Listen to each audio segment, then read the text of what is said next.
La politique de l'alternance, aujourd'hui, l'alternance pâtit encore d'une image trop négative, alors même que c'est une formation initiale particulièrement adaptée au secteur alimentaire et une manière privilégiée de former et d'intégrer les jeunes.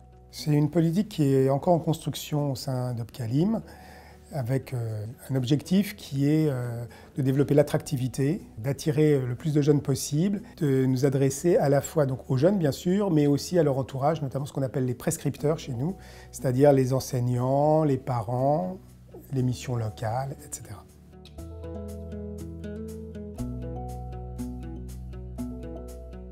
En tant qu'OCTA, Opcalim collecte et redistribue les fonds disponibles de la taxe d'apprentissage.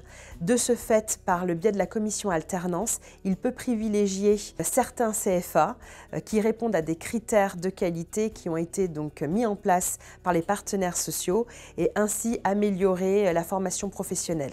C'est d'ailleurs pour la raison pour laquelle on a créé les CFA LIM. C'est une convention entre les CFA qui ont accepté de faire partie du secteur des CFA partenaires du secteur alimentaire. Ils s'engagent donc à tenir des objectifs et Opcalim s'engage à leur attribuer des moyens. Opcalim a deux rôles. Un rôle de collecteur de la taxe d'apprentissage, une partie de la taxe d'apprentissage, et de redistribution, c'est son deuxième rôle. Il redistribue cette taxe d'apprentissage selon les axes définis par le conseil d'administration.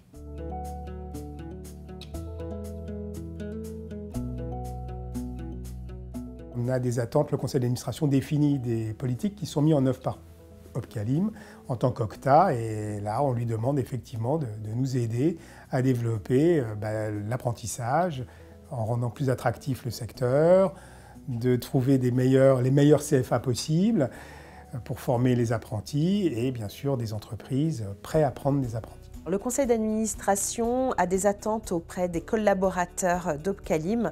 Nous attendons qu'ils jouent leur rôle de conseil en qualité d'experts de la formation professionnelle. Nous souhaitons en fait qu'ils mettent en avant des scénarios dans lesquels ils mettent en avant les risques, les avantages ou les inconvénients de jouer sur tel levier. Ceci afin de nous permettre de prendre des décisions éclairées et en conformité avec les objectifs qui ont été fixés par les partenaires sociaux.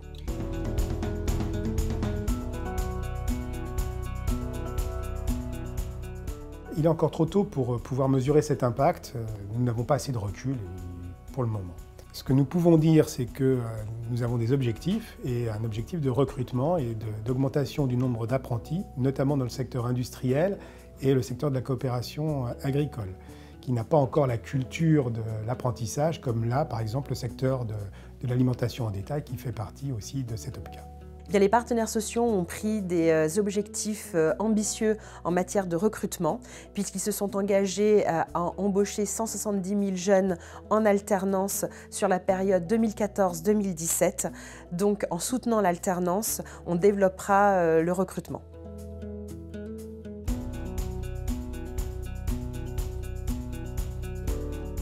Attractivité, qualité, employabilité. Paritarisme, volontarisme et coordination. Attractivité de la filière. Il faut absolument que notre filière soit attractive pour attirer le plus de jeunes possible. Le paritarisme parce qu'effectivement les fonds de la formation professionnelle sont gérés de manière paritaire. Qualité de la formation, qualité des CFA avec lesquels nous travaillons. Il faut là aussi que nous puissions dispenser, que la formation dispensée soit de qualité. Volontarisme parce qu'effectivement les objectifs qui doivent être mis en place doivent être ambitieux. Pourquoi ? Pour l'employabilité des jeunes, et que les jeunes formés aient un maximum d'employabilité, non seulement au sein et pour les entreprises de la filière, mais que, éventuellement, s'il avait le choix de nous quitter, ils puissent trouver le plus facilement possible, disons, un emploi ailleurs. Et coordination, puisque pour atteindre ces objectifs, il faut que l'on coordonne tous les leviers possibles de la formation professionnelle.